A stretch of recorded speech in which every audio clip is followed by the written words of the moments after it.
అట్లా టచ్ చేయరండి, Correct. వేరే అమ్మాయిని అట్లా మిస్యూజ్ చేయరండి. ఐ రిక్వెస్ట్ ఆల్ ద అబ్బాయిలకనే చెప్తాను, అంటే అమ్మాయిలు ఏమి తక్కువ లేరు. Correct. వాళ్ళకి ఆ ఫిజికల్ ఏదైతే ఉందో, అంటే నేను పవిత్ర స్త్రీకి ఉన్న వాల్యూ వాళ్ళకి తెలియకపోవడం. మేమిద్దరం same men women same Disparity ఉండదు. Car, same car. అరే నీకు ఒక మనిషిని జన్మనిచ్చేది అంతా ప్రెషియస్. నువ్వు స్త్రీ శక్తి అంత, అంటే స్త్రీ శక్తి అంటేనే అంత precious. How you are comparing? It doesn't mean నేను వాళ్ళు తక్కువ అని చెప్తలేను, కానీ నీకు ఇప్పుడు ఒక సిఇఓకి ఒక యాపిల్ కనుక్కున్న అతనికి యాపిల్లో కింద పనిచేసే ఏదైనా ఒక మెయిన్ దానికి ఈక్వల్ ఉంటుందా? ఆ ఫౌండర్కి ఎంత రెస్పెక్ట్ ఉంటుంది. That's how you are giving a birth. ఒక మనిషికి జన్మనిస్తున్నావు, నీ విలువ అపారమైనది. నేను ఈక్వల్ వాట్ యూఆర్, నువ్వు డిగ్రేడ్ అవుతున్నావు, నువ్వు ఈక్వల్ కాదమ్మా. నువ్వు ఎబ్బో మల్టీ టాస్కింగ్. మీరు ఒక్కసారి ఆలోచించండి, విమెన్ చేసే పనులు 4 పనులు చేస్తాడా husband?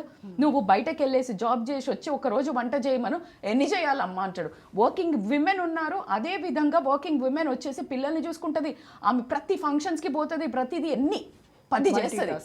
This is how we have a right brain, left బ్రెయిన్కి విమెన్కి లైక్ టూ మచ్. మిడిల్ ఏదైతే ఉంటుందో చాలా స్ట్రాంగ్ ఉంటుంది కనెక్షన్, ఫాస్ట్గా కనెక్ట్ చేస్తుంది information.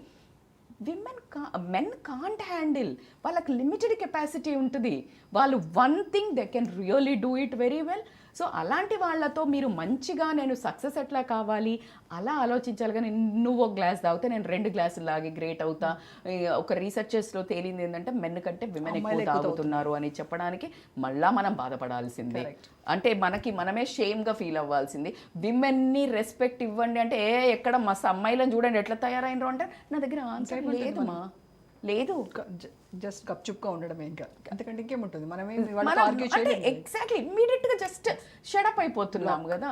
So that's how like అన్ని వర్గాల నుంచి ఇప్పుడున్న ఖచ్చితంగా మీరు అన్ని ఫస్ట్ చెప్పినట్టు youth was a powerful weapons అండి. ఈరోజు మన టోటల్ గేమ్ చేంజర్ చేయొచ్చు అంటే యూత్ని ట్రాక్లో చేస్తే కనుక మొత్తం మన భారతదేశం మొత్తం ఇట్లా గేమ్ చేంజర్ అవుతుంది. ఎందుకంటే వాళ్ళ నాలెడ్జ్, వాళ్ళ టెక్నాలజీ ముందు మనం రియల్లీ కూడా అండర్ రేటెడ్. సో కాబట్టి వాళ్ళకి జస్ట్ ఇనిషియేషన్, ఐడియాస్ ఇవ్వడం తప్పించి పుష్ ఇవ్వాలి. పిచ్చి వాల్స్, మురికి నీళ్ళు, కాలుష్యం వచ్చే వాటి వాల్స్ మెయిన్ ఏదైతే ఉందో గవర్నమెంట్ ఇనిషియేషన్ తీసుకొని ఇట్లాంటి వాటిని బంద్ చేస్తే వాళ్ళు ఎక్కడ పోతారండి?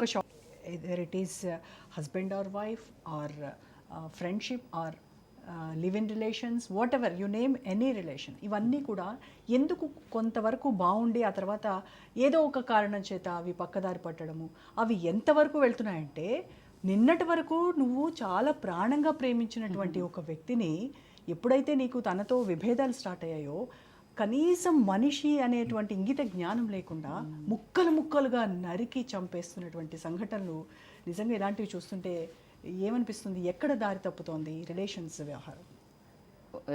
మీరు ఇంత చిన్న 10 minutes, మనకు 5 minutesలో ఇది చాలా huge subject. I did hundreds of videos on this. అంటే ఒక్కొక్క రిలేషన్స్ ఎందుకు ఇట్లా అవుతున్నాయి అని చెప్పాలంటే, స్వార్థం అనుకోనివ్వండి, అడ్జస్ట్ కాని తత్వం అనుకోనివ్వండి, అంటే నేను ఇంపార్టెంట్, సెల్ఫ్ అబ్సెషన్ అనుకోనివ్వండి, ఎవరైనా నిన్ను తప్పు పట్టి అంటే మీరు రాంగ్ అని చెప్తే తీసుకోలేకపోవడం కానివ్వండి, ఇలాంటి అగ్రెసివ్ బిహేవియర్ ఇనిషియేట్ అయ్యి చంపడానికి పోయేది మాత్రము వాళ్ళలో తప్పున్న వాళ్ళే పోతారు.